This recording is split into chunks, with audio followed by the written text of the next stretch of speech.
Hi there. I'm going to discuss briefly what recursion is and what are the two main pitfalls for using this data structure. So if you remember the popular Fibonacci sequence problem, so a recursion can be used to solve this problem.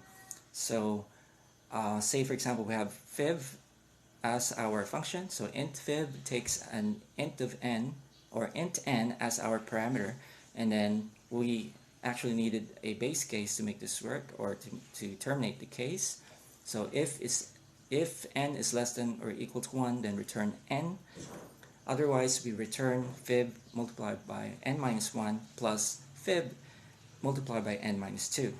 So the first problem, or the common problem, is missing the base case entirely. If we don't have it, the recursive call in the Fibonacci sequence problem will call itself repeatedly and cause a stack overflow exception, which will cause a large memory overhead and cause a slowdown in the operations.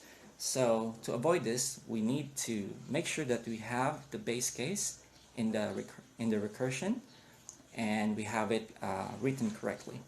So the next problem is we have a repeated subproblem computation happening here. So when we say repeated, so it means, for example, fib5 is calling fib4 and fib3, but fib4 is also calling fib3 and fib2. So fib3 is called multiple times.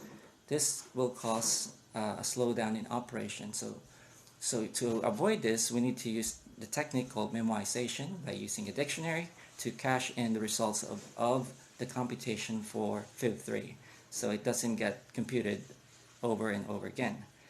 So that's it. So hopefully that made sense to you, and thanks for watching this short video. Goodbye.